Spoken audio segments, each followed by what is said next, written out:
In the beginning, she gave me of the tree, and I did eat. No, Odysseus, let him rack his brains with you and the other captives how to fight. Guilty. Impossible. Trust me. No one to weep for me, my friends. No wedding song. Amo verumque cano, Troiae qui primus laboris Italiam Dante ha fatto il pieno e per gli altri è rimasto ben poco, which means that Dante filled up. I was the more deceived. Confess that you were very bad to hurt my feelings. Cried Candide, I'm through. Enough. Who are you then? Part of that force which would do evil evermore, and yet she was eating a maraschino ice at that precise moment. There is no When Gregor Samsa woke up one morning, he found himself changed in his bed into a monstrous dung beetle.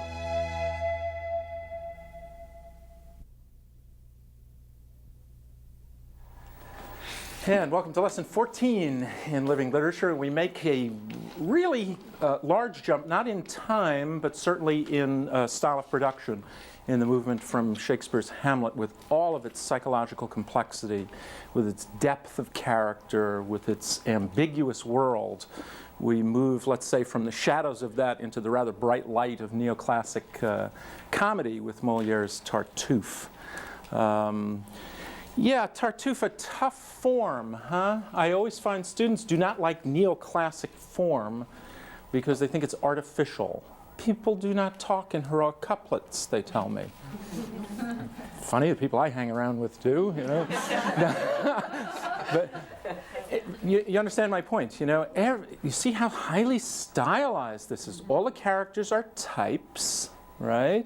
They speak a highly stylized language. The movement is highly constrained. The whole play takes place in one place, right? There's the unity of time, place, and action. You've heard me talk about this before. And a lot of students think that's very artificial, but I'm hoping you won't, because it really is part of the charm of this, and part of the joy of this play is its artifice.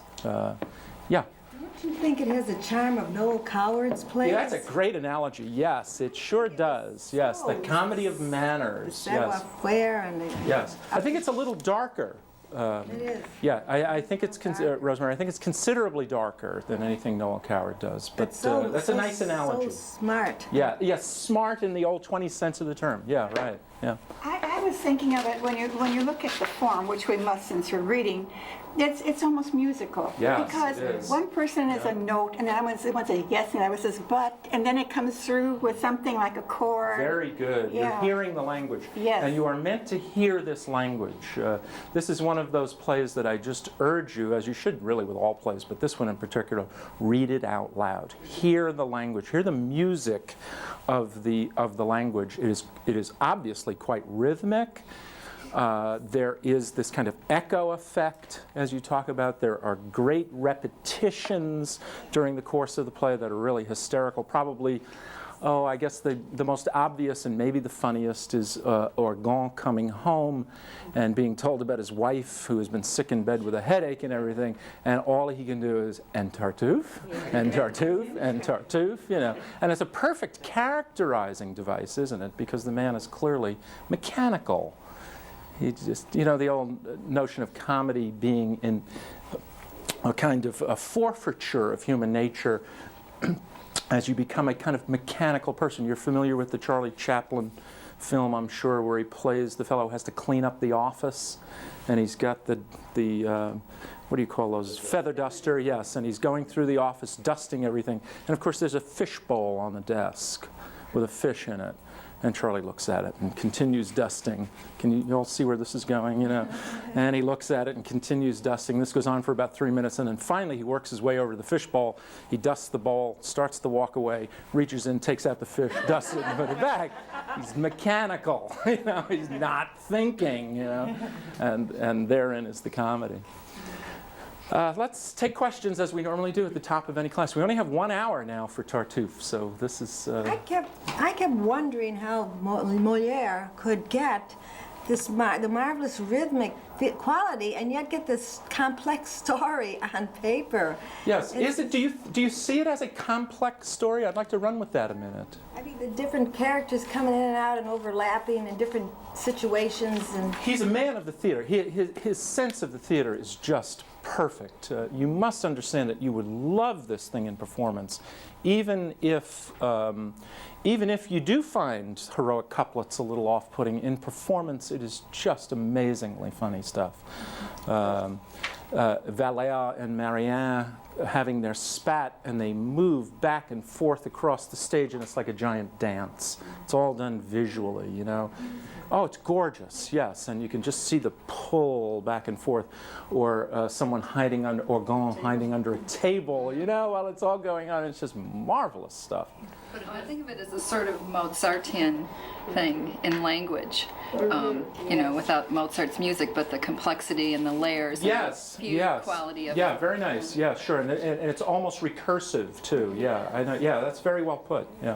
One of the layers that's I don't find humorous but very serious is the way the negative criticisms, I think, of religion or the church. It had trouble in production, as your head note explains to you. There is the Company of the Holy Sacrament. Did your head note talk about that? Shame on me for not reading your intro. Okay, yeah. And the Directors of Conscience and stuff. We had a great deal of problem with this play. It's not something that Molière was unfamiliar with. This was a tough time in theater history. Those of you who know theater history will know that in England at this time, for example, the theaters are closed. 1642 they closed, only to reopen again in 1660. There was a great deal of feeling on the continent as well that the theater was an evil place. It was, actors, as you know, were kind of like whores and not to be trusted, and the theater was a place that could lead you astray. What do you think about that? Is that what this play is about? Were they right or were they wrong about that? I'll be curious to get your reactions. Let me get yours first, since you raised it, and then I'll go to you, Ada. I didn't. All right, I'll do it the other way around.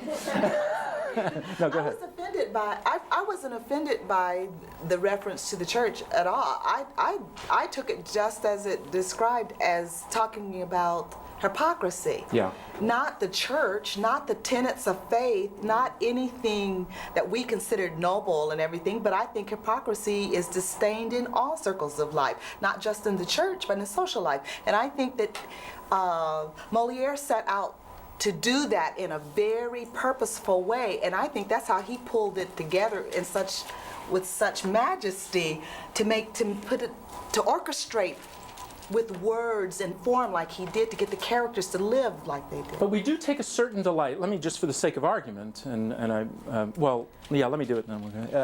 I didn't mean to be dismissive there, but just I'm thinking about it, and you know me by now that if I don't spurt it out, it's not going to come out. So, so here it comes. We do take a certain delight, don't we, in the religious hypocrite exposed. We have recent history with that. I mean, it's really, it's just one of my great guilty pleasures. You all have guilty pleasures, I'm sure, that unlike me, you're probably not prepared to say them on television, but I'm prepared to share this one anyway, in my catalog of guilty pleasures, was watching Jimmy Swaggart. I just enjoyed that more than I can tell you. That was some of the best theater I had seen. I'm quite serious about this. I just found the guy compelling. I thought it was marvelous the way it was structured, the way he could build to his tears and then release, and build to his tears and release. It was really just terrific theater. And boy, when we found out that he was bottom fishing in red light districts and things, you know, it was just gloriously. That was wonderful, wasn't it? Why do you think that is? Well, I think because it is, the religious act is one of those things that is meaningless without knowing intention. And I think this is why the clergy was a little nervous with this play, because a lot of what organized religion does focuses around act as symbol. There's a lot of sacramental act, symbolic act, exactly, you know. So it could be in a Christian church, it could be walking to the communion rail. It is a symbolic act, and it's a very meaningful act within that mythology. But if the intention does not align with the act, it becomes exactly the opposite of being a wonderful, meaningful, pious act. It becomes a sin. And so intention is all. And who of you who has not been brought up in a religious household or didn't go to church or synagogue or whatever could look around and say, oh, come on, you know, I know what kind of person this is. You know, it usually happens when you're an adolescent. You look around and discover, well, they look awfully pious on Sunday morning. And they're doing this, that, and the other thing. But Monday morning, they're foreclosing on somebody's farm, you know. They're doing, you know, whatever. Offended bankers out there, but you know what I mean. This may all be, you know, and I can understand perhaps why the religious clergy of the day disliked it, but I just look on it as a wonderful farce that depends on split-second timing. It could have been, he could have taken on any of the hierarchy, so to speak. He could have taken on the nobility, or well, I think it just he did. didn't fit in this story. Yeah, but the split-second timing, and mine isn't in verse, and it's still... Oh, it is split second. You're right. Yeah. Boy, it's fast, isn't it? Isn't it a fast read? People hiding under tables. Yeah. Yeah. See, I think he did take on that ability. I would go so far as to say that it's not so much the religious out there who are discomforted by this play as it was the upper middle class. It also shows how easily we are deceived. Yeah. It is interesting, isn't it, how my hero can be your fake. It's almost as if Orgon wanted to take on this mantle of religiosity from Tartuffe. It was going to make him a better person by helping this we gentleman. want to ask, what is it that Orgon gets from Tartuffe? That's an interesting question. Putting his family down, because they are young and lively, and he's feeling like, I mean, he married a younger woman, and everybody in his household is younger, and he has a feeling that he's no longer, he's got to fight to remain the head.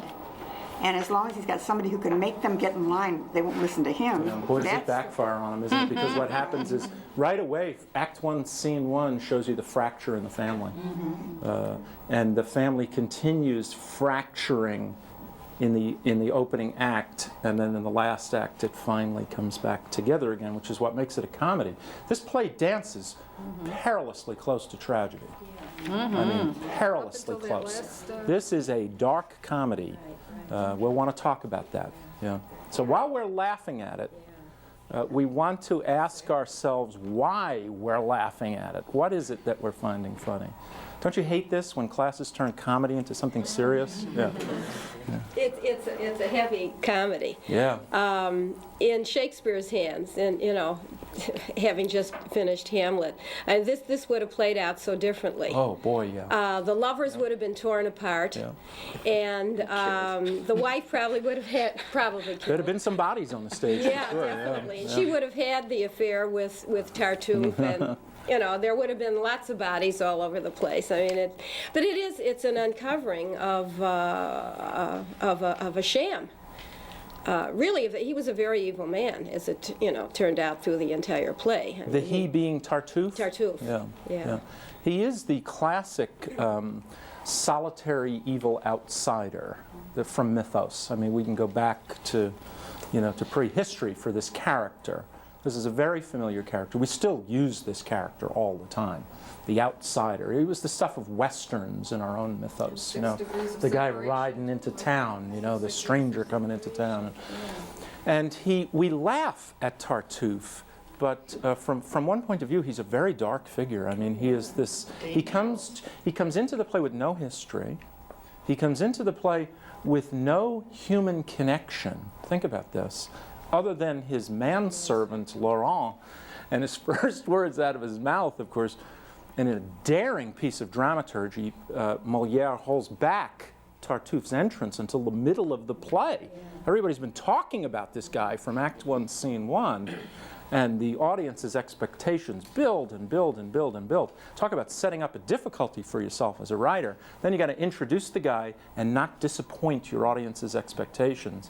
And in a moment of brilliance, in comes Tartuffe, yelling at the manservant, "Hang up my hair shirt!" I mean, here's this guy coming in, this penitent and religious man asking his manservant, wait a minute, to hang up his hair shirt. It's just so funny. What is a hair shirt? Oh, that's what medieval Christians would use to hurt the skin. Yes, it's a kind of self-flagellation, if you will. It's to remind you of the evils of the flesh. You know, a lot of that built into Christianity. You know, that's part of Hamlet. You know, I don't want to start backtracking, but that's part of Hamlet's dilemma and all Americans' dilemma. I mean, we live in this incredibly Puritan-bred society. I mean, there are certain things that, boy, if your body's feeling good, you're doing something wrong, right? You know, you know, there's all that's kind of built into our society. Well, know? That's almost like Hamlet's things are not as they seem. It's like we seem to be perpetuating that. Yes, yeah, yeah. So Tartuffe, I want to get back to this Tartuffe. Here's this solitary figure who comes in with no history, no human connection, and he succeeds quite admirably, I hate to use that term, to disintegrate a family. And if you think about it, Monsieur Loyal represents Tartuffe, so his infection has spread. That's one of the wonderful ironies in the play is Monsieur Loyal is loyal to treachery. You know, the infection that Tartuffe introduces into the family has spread to the state. This is very, very dangerous when the law becomes an arm of that kind of treachery. It's quite dangerous. Yeah. Leon seems to be the voice of wisdom, and he said we must be distinguished between pretense and virtue. Yes, and precisely. As Orgon doesn't seem to. Yeah. He's just too overwhelmed with the supposed religiosity of Yes, yes, indeed. That's you're on to what I think is at the center of the play. Yeah. What exactly was the relationship between Orgon and Tartuffe? Because in Act 1, Scene 2, there are 2 lines in here. Well, a couple lines throughout the whole play, but that Doreen says that he calls him brother and loves him as his life, preferring him to mother, child, or wife. And then later on she says, he pets and pampers him with love more tender than any petty mistress could engender. Yes. That seems to imply that maybe Orgon has something a bit more for Tartuffe than just you know, religious admiration, maybe some sort of a quasi-homosexual crush on him. Wow. I don't know, but no, after I read that, as I followed through the rest of the play, I understand. It would make sense because I understand. Not only was, if that was true, that would help Tartuffe in enabling him to get away with all the stuff that he was able to get away with. And I just thought, you know... I think that we have to look at Orgon as being a chronologically old, mentally teenage individual, and that he has found somebody that he can look up to and by following him achieve his ends in his own home, that he's really got a crush on him. I don't think there's anything sexual involved. He just sees the man able to manipulate, and he uses him against his family. Many people have said the same thing, that what Orgon is really about is power. And it's abuse of power on Orgon's part in that family unit. And well, but he uses virtue. But he used virtue because it's such a good thing, and he wants to. And you know, no one can dispute virtue, and so that's. You're talking about Tartuffe now. I'm talking about Orgon. Oh. He uses Tartuffe's virtue as power because he knows that if he says Tartuffe said it, it must be so. Because he's so virtuous, and so well, that's part of his monomania. See, that's what's wonderful about this play. Even as we laugh at Orgon's blindness, you and I, of course, do never invest in someone else's charisma or someone else's ideology, because we, of course, are perfect in every way. But there are all those people out there who do, you know, and we do recognize that. I mean, it's the classic, you know, I remember my daughter, as I was watching Jimmy Swaggart one evening, I think, or whatever, and she could not understand, not as much as I'm suggesting, but she couldn't understand, you know, they'd pan to the audience, and you'd see this enormous audience of people. And of course, I'm laughing and, you know, joking and everything. And she says to me, "Why can't they see it?" Yeah.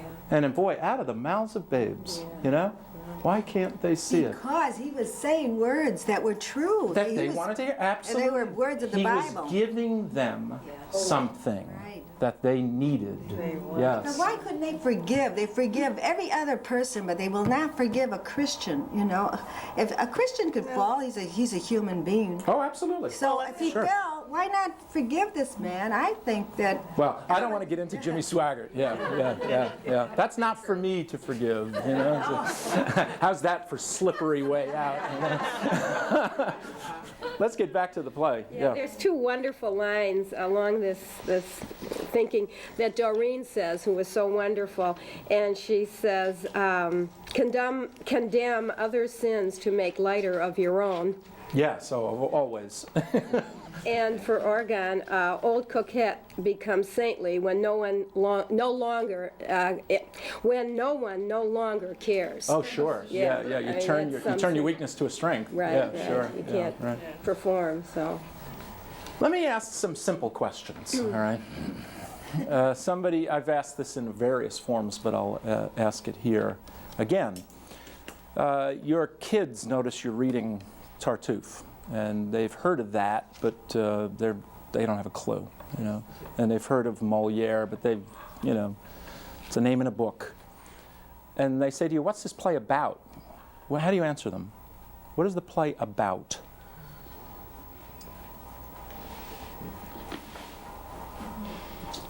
Not everybody at once, please. Your response is whelming here. Control in the family and power, and also, as you said, revealing the layers of the nobility, the rottenness that has become the nobility and the clergy in that day. There was a core that Well, be was... careful here now. Would you go so far as to say Tartuffe represents the clergy? That's a bit of a leap. He represents a segment of it, as you said, the swagger type or the baker type. Sure, he's representative of a type of clergy, to be sure, that you've seen bitterly satirized, if you read in Western literature, bitterly satirized since medieval times. We do not like this corrupt clergy. Well, he's not real. He's not clergy. No, though. I understand. He is. Yeah. No, he's I a meant lay in terms of the person. tradition. Yes. We do not like this kind of hypocrisy. But it's an expose. I like the solidity which occurs within the family unit. Remember, these are stepchildren, a stepmother, and her brother, and they all manage to support each other in a situation which has become intolerable, and they're angry not at the father, the head of the house, as much as they're angry at the cause of his change of personality. Yes. I think that it's this watching them. You start out with mother-in-law, and she's criticizing everybody, but you don't see them picking on each other. They're supportive of each other, and I think that makes the play very strong and gives you a feeling for each of the personalities without actually describing them within the play. There's a dark element here, though, that I need to introduce. I do agree with you, yes.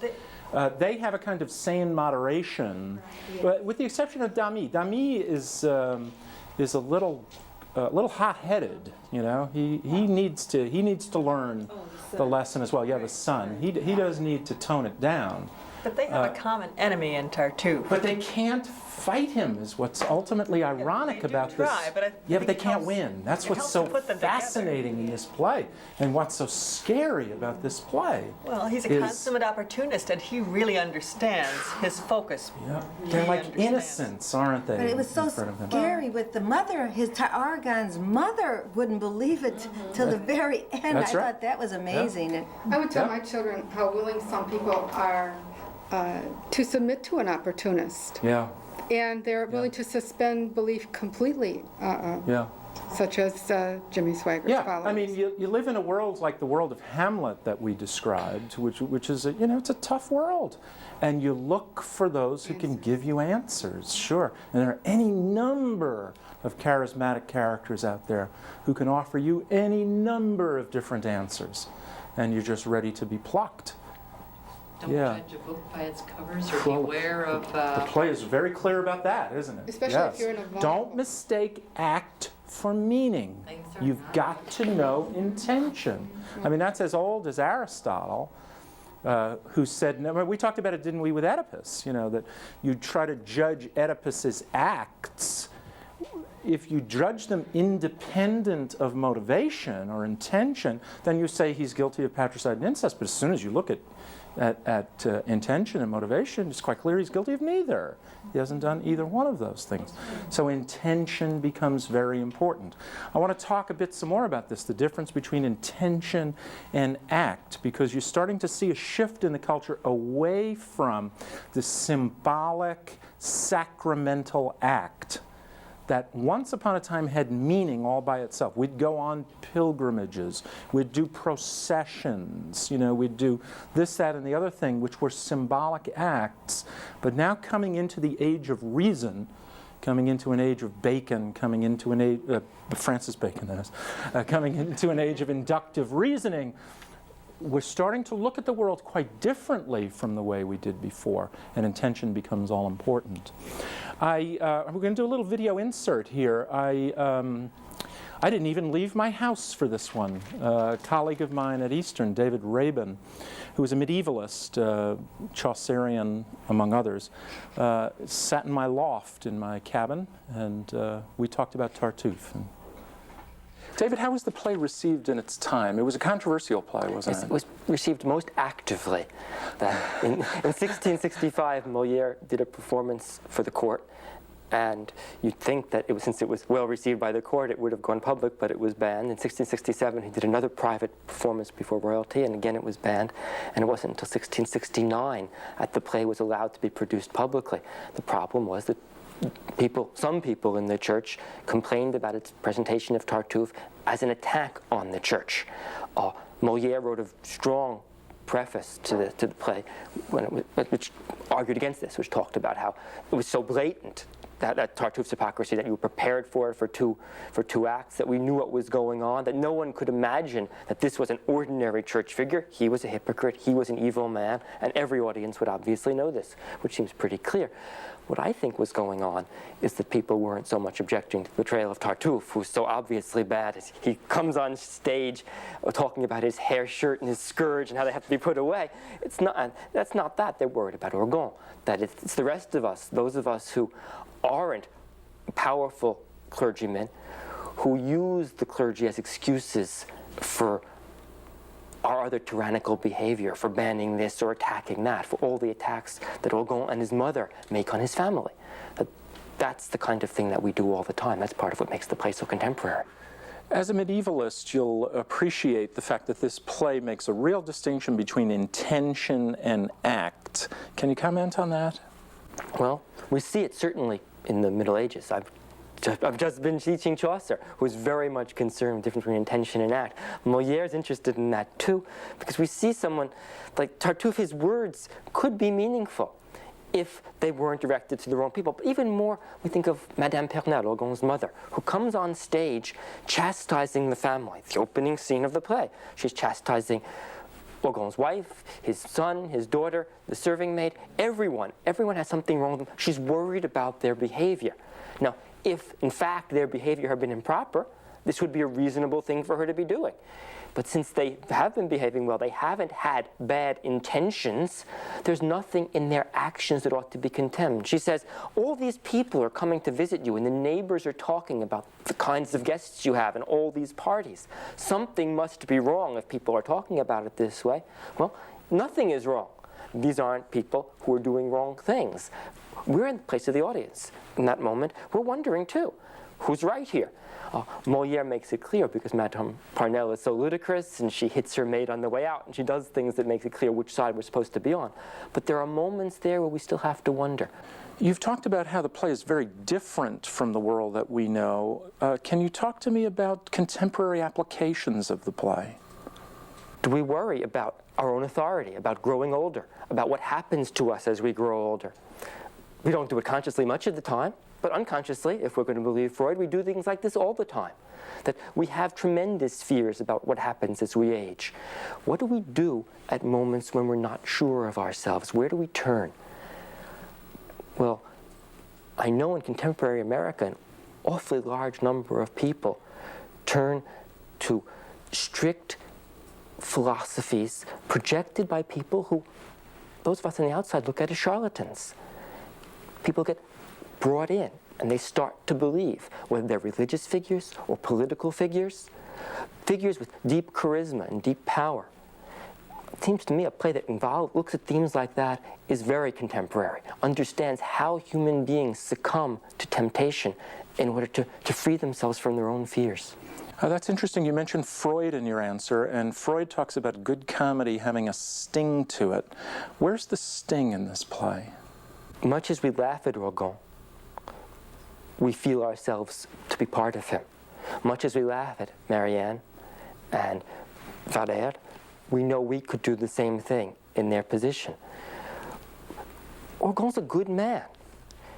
He's helped his king in his troubles. Now he's made another decision in his life, even as he's being tricked by Tartuffe. He's left town for a while to help a friend who's in trouble. And the friend's in trouble because he's done disloyal acts. There's W.H. Auden recently, a contemporary poet, remarked that if he had to choose, he hoped he'd choose between his friend and his country. He hoped he would choose his friend. He wasn't sure. Auden was thinking back to Sophocles' Antigone, where Creon says that that he would never abandon his country for a friend. We must sacrifice our friends. Our country always comes first. Well, here's Orgon, though he's a loyal man and cares deeply about his king, has helped a friend at risk to himself. Unfortunately, he's disclosed this to Tartuffe. That's what puts him in danger, is his goodness. That's something we have to think about, and which can frighten many of us if we think of ourselves as good people. David, Tartuffe is generally considered a classic of the world stage. What is classic about it? The most obvious answer is, yes, it's a classic. It's a play that makes us laugh, that has all the great comic types, that has a good, strong theme that audiences like. I think, though, there's another reason why this is a classic, and maybe we can understand it by thinking about how this play was performed. Molière had his own acting company that performed for the King of France.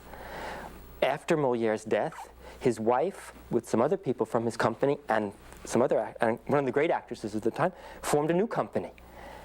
The company that became the Comédie Française, the French company for theater. They had a monopoly on producing theater for many years. Even now, the Comédie Française survives centuries later as the classic French theater. This was Molière's family. This play, Molière's plays, were from the beginning part of that repertoire. What does it mean, something to be classic? It means it's been canonized. It's been placed among that list of things that's important for all of us. This is classic drama. Looking back to Greece, saying, we knew what the rules were, we're following the rules too, and we're adapting that, we're translating that idiom into our own time and place. That's what's done here. And then it's established immediately in France, this country where organizations exist to tell us what matters in the drama, what matters in art, what matters in science. And Molière was put there right away. What's so remarkable is that the play Tartuffe, so many of Molière's plays are so good that in spite of being called classics, we can still enjoy them. That's a great note, isn't it? It's where we started with Hamlet last class. You know, despite the fact that this is a classic, let's now talk about it. He's just a splendid guy. He's a medievalist. He's absolutely perfectly fluent in French. I bet you could pick that up from his accent, and has done a lot of work in French medieval stuff. Can you tell how good a classroom teacher he is? Yeah, he's just wonderful and a great guy, and he's from the right section of New York City, which is my section. We're both from essentially the same neighborhood, although he talks funny and I don't. Barbara. I think his comparison with Antigone is very interesting. It is, Oregon, isn't it? Yeah, chose the friend over the country, and Antigone chooses the burial of her brother over what King Creon says, except in this case, the king is wise enough and mature enough to realize that what is right has to be done sometimes, and he is big enough a royal to not feel that his power is being endangered by this. Good for you. Yeah, the Deus Ex Machina ending. You know what I mean by that? God out of the machine. It's a contrived ending that the audience is not prepared for. Clearly, the ending in this play is a Deus Ex Machina ending, and one of the motivations for it. Clearly, there are several. It works in the play thematically, but it also is obvious praise of Louis and his acumen and his ability to see right act, even if it might not be the legal act. Yeah. There's a real difference there. That's a good observation. Yeah. Wasn't it interesting that he said that our Argon was really good, and now we said he was powerful, and that's what I thought. I thought he was a good man. Oh, he is. Oh, he is. I thought he envied Tartuffe's virtue, that seemingly virtue, and wished to, to instill it in his life, and that's why he was so attracted to it. Yeah, he is a good man. That's established right away in Act 1, that his behavior in the past has been good.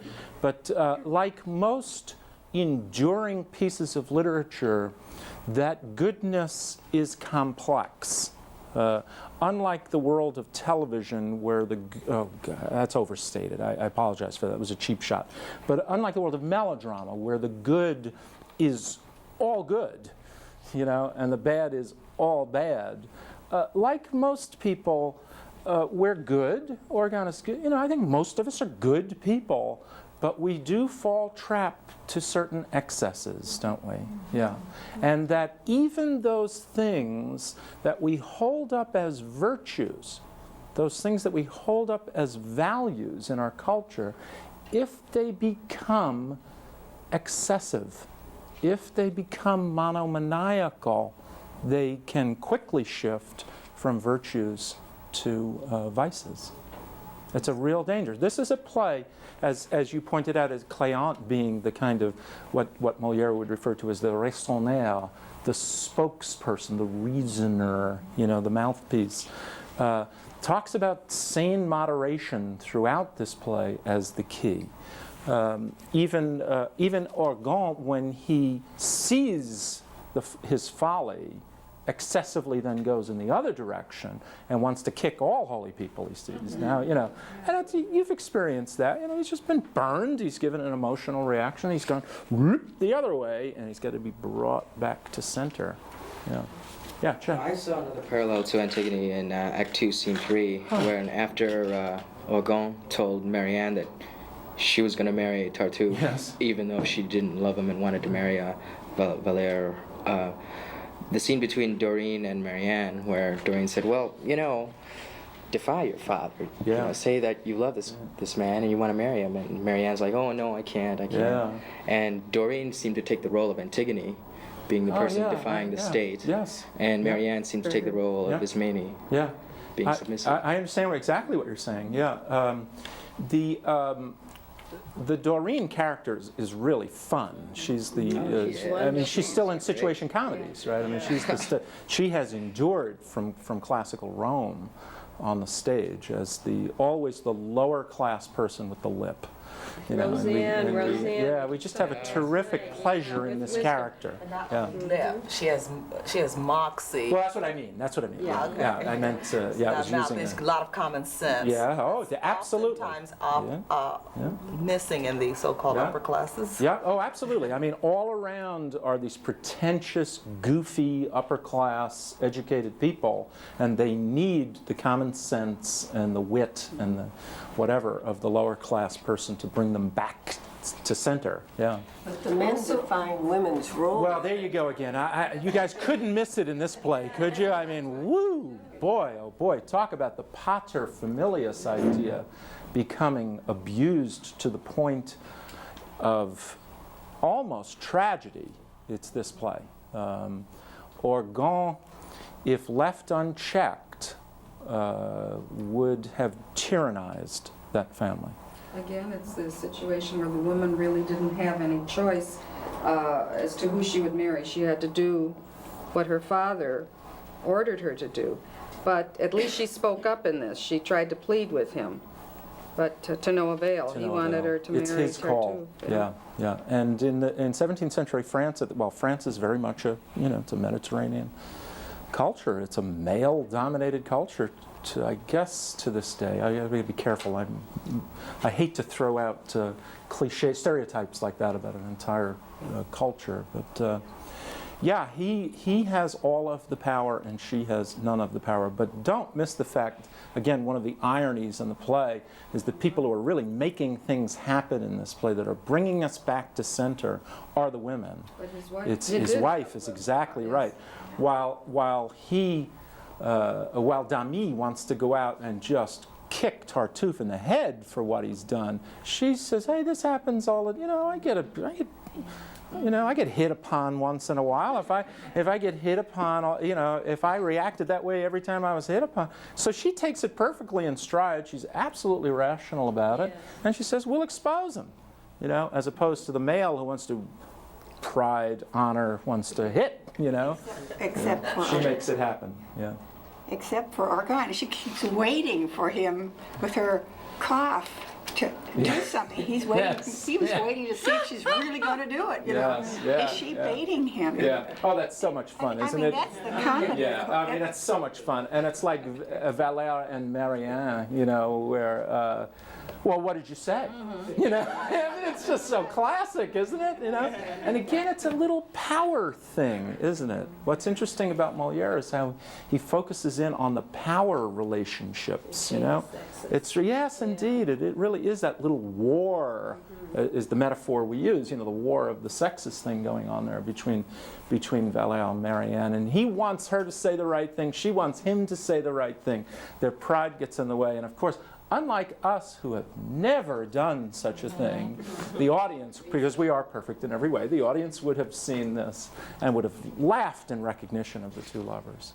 I mean, Doreen, not bound by this nobility structure of the family, can say what she could tell them what to do. I mean, she's a woman of action. Precisely. That's why the saucy maid is always of that class, because they're not bound by the same rules. Yeah. Well, the relationship between Orgon and Tartuffe, you said, I think maybe he needed him. He was approaching perhaps midlife or beyond when you start thinking, what have I done, or what am I going to do? And maybe this was as a forgiveness for some of his acts. He hoped to get closer to a holy figure, what he perceived as a holy figure, in order to not get down to one of those levels of... I don't know. Right, down into Dante's hell, yeah. I don't know. I tend not to see Orgon motivated by such noble values in this case. Then why would he be so taken in? That's my question. Thank you. You asked it. That's the question I want to ask. Why was Orgon so taken in? That's the question you ask. It's what my daughter asked of the thousands of people out there watching the charismatic figure. What causes a good man, an intelligent man? I mean, let's assume he's a bright guy. He doesn't have to be stupid. We don't have to reduce this to some kind of cartoon. He's an intelligent guy. He's a good man. The state has rewarded him in the past. How can such a guy get so buffaloed? That's, I think, the question we ultimately want to ask ourselves in this play. I think he just really believes, after Tartuffe follows him down the aisle at church often enough and tells him wonderful things about himself and tells him the things that he has been doing to perfect his own soul, he comes to believe in this man. And the more he believes in him, the more he thinks that this is a man who deserves the best of everything that I can give him. He's like a lot of the people out there that were watching Jimmy Swaggart. They could ill afford to give the amount of money that they gave. So do you think Orgon is not getting anything back from Tartuffe? That's what I want to... What's he getting from Tartuffe? He's getting reassurance. Yes. He's getting affirmation of his fears, not affirmation of his fears of his control slipping in his family life as his children grow up and whatever else he may be thinking about, but affirmation in his efforts to control them, to make them do what he wants. He gets that, and he...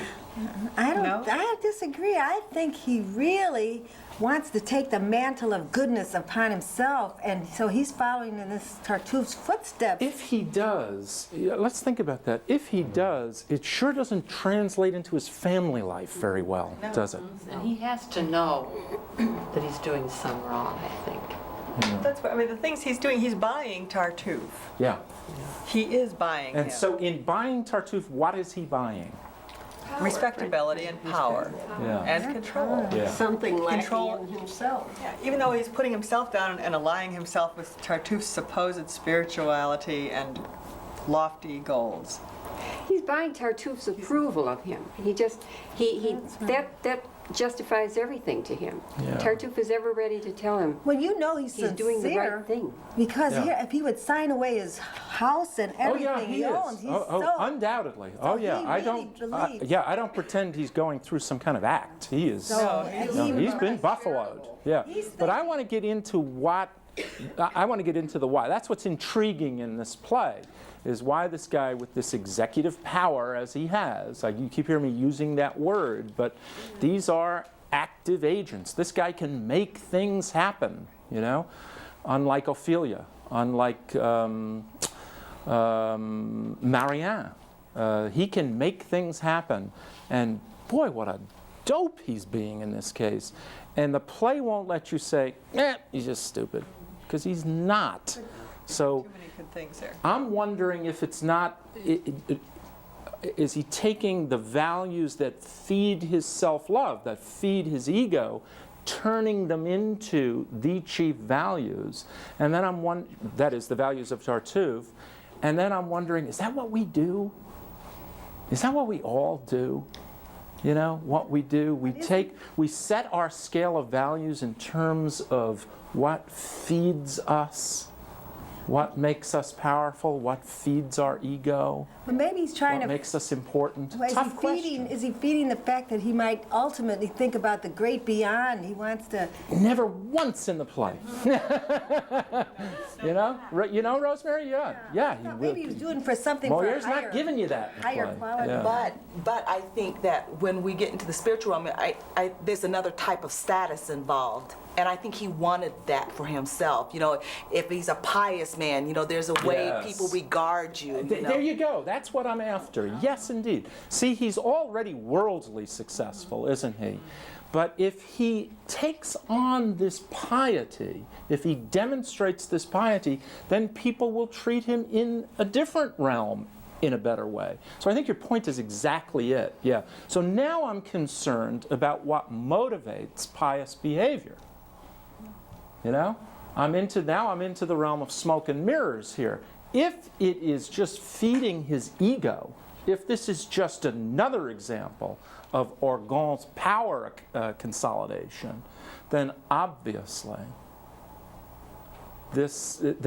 piety can be used as a power tool. Right. And then now we've got a real problem on our hands, Well, hence don't we? that camp that took it seriously. Personally, I should say. I'm sorry, I didn't hear the first part. Hence the camp that took it personally.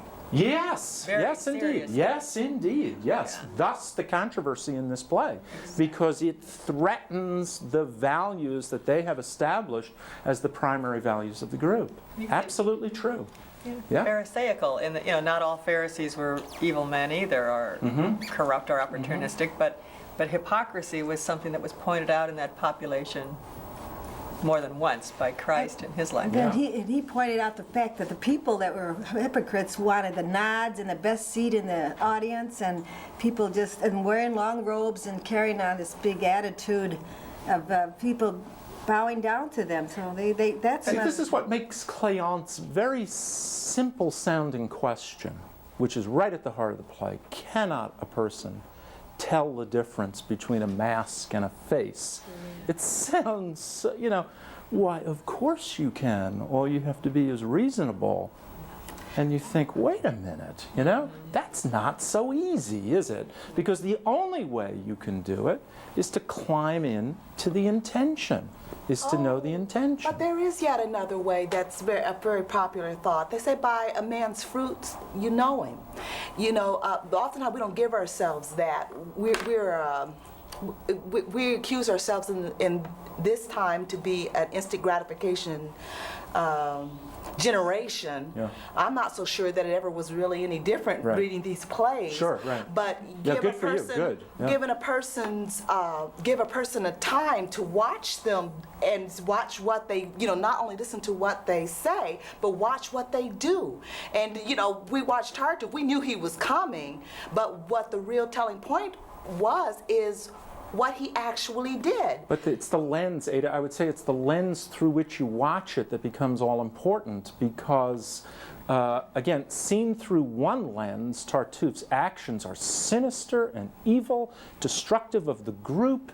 We can go on and on with this, but just change the lens, look at it from Orgon's point of view, and those actions all mean quite the opposite. But he was never there. He had to see. Once he saw, I'm looking at, you said the family was all fragmented. Yes. And each one had a different reason for feeling the way they did. Each one of them at a certain point, I'm assuming. Hated Tartuffe, sure. They hated him for different reasons. Different reasons. They had individual experiences with this man that just turned them off. But then at one point, it begins to congeal because the unity begins to happen because things started happening in the presence of more than one person. Well, what happens, of course, is that what happens in all comedy is that illumination, recognition, truth, however you want to describe that, has to be forced on the comic protagonist.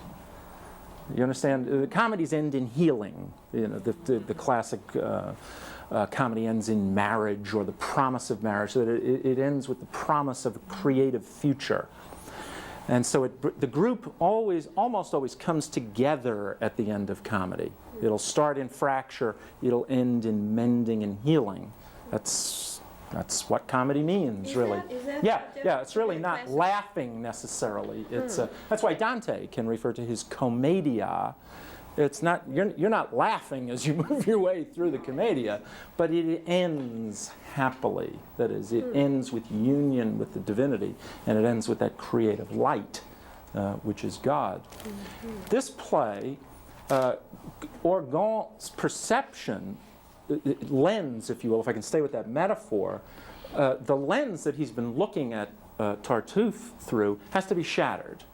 And of course that's done via his wife in that marvelous scene where Orgon under the table and for the first time sees Tartuffe differently, before he's been blind. He's forced, in other words, to break the lens. Boy, am I going to torture a metaphor here, but stay with me. He's going to have to smash his own glasses and come over and look through the glasses of the group. He's going to have to look through the lens of the group, which has much more wisdom and sanity than him. Is he becoming deprogrammed then? Yeah, he's becoming deprogrammed. That's a funny word. Yeah, that's that modern word, isn't it? Yeah. Doreen refers to Orgon as mad in the play, and that's an interesting word, especially coming out of Hamlet. That's an interesting word. You should know that this earlier part of the 17th century, latter part of the 16th, early part of the 17th century is becoming increasingly interested in psychological states. Melancholia, there are more books written on melancholy in the earlier part of the 17th century than you can shake a stick at. It really becomes quite a rage. And lots of talk about madness. And here we have our first male who is mad. I want you to note that. Before, the madness of women, of course, is quite clear. It's always in the heart, right? You know how the culture really does make that distinction. It's a male head and a woman's heart. If I ask you to point to the seat of your emotions in the 17th century, you're going to point here. If I'm going to ask you to point to the seat of your reason, you're going to point here. And we are a culture that says such things as "I think, therefore I am," cogito ergo sum. That what defines us is that rationality. And we make a distinction between reason and emotion, head and heart. Reason and passion. Orgon is mad, not in that sense, right? Orgon is not Dido. Orgon is not Ophelia. What is Orgon's madness? Is Doreen right about him? And I think we'll agree. Yeah, she is. Now, what's this new madness here that we're looking at? Lost his reason. He is not able to reason. And yet it still could be argued, too, that he has lost his heart, too, in a way. I mean, Yes, he has. Yeah, good for you. And he's turned it into a virtue because he says that he's now been tutored by tutored. I did that in Brooklyn. Tutored. He's now been tutored by Tartuffe that his wife, son, daughter could all die, he says, and he wouldn't feel a thing. Thanks to Tartuffe. And he thinks that that's some value. And you're absolutely right. And of course, one looks at that and says, that is madness. That is absolute madness. And of course, what's been really tortured is the love in the realm of the religious in this play. The love, the divine love that is supposed to motivate, has been replaced by self-love. And that, from Doreen's point of view, is a kind of madness. And what the play suggests is how destructive to the group that kind of self-love can be. It threatens to destroy the entire family, and as we said before, it threatens to destroy the entire state, because Monsieur Loyal is quite prepared to come in and satisfy Tartuffe's demands on the family. There's a saying that I think very aptly fits this. It's becoming so heavenly minded, you are of no earthly good. Oh, yes, yeah, very nice. Yeah, I've never heard that. Yeah, sure. Yeah, that's kind of what's happened to this guy, yes. That's the madness. Yeah, it's very nicely put. Yeah, that's the madness, isn't it? Yeah, where he's prepared to pay no attention to all normal and natural human ties for an abstraction. Very, very dangerous thing. So the play suggests that, of course, sane moderation is what's healthy, and monomania, whatever form it might take. And what's interesting for us is, having lived through the 20th century, it takes a variety of forms. It's not simply religious, it's also political, it's also ideological. I'm making kind of false distinctions now. It's economic, we can go on and on with this. Those ideologies can replace our ability to reason. And they might serve this desire for self-love, in which case they become quite destructive.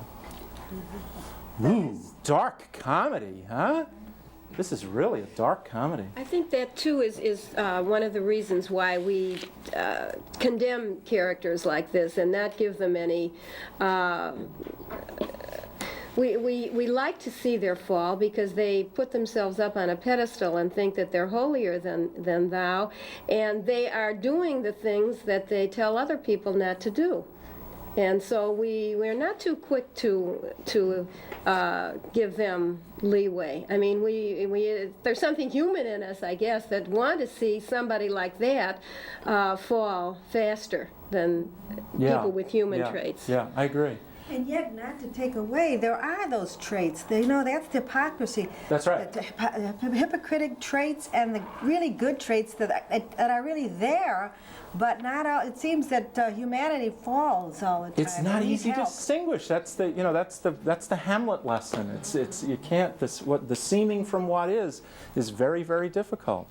Gee, Milton does something with this in Paradise. No, he really does. He really does. He has a hypocritical angel that fools the good characters, because good characters, innocents project their innocence with a T, project their innocence into the world, and it's a quite charming state, isn't it? And one wonders how one continues to live when that innocence is crushed by hypocrisy. How do you keep going without biting off the bitterness of cynicism? It's a very, very difficult question, and one we'll have to leave for next week, because I just noticed we are out of time. So we're going to do Paradise Lost next week, and I encourage you all to go beyond your anthology if you can. If you have the time, I'd urge you to read the whole thing, or as much of it as you can, rather than just the snippets in your anthology. And I guarantee you.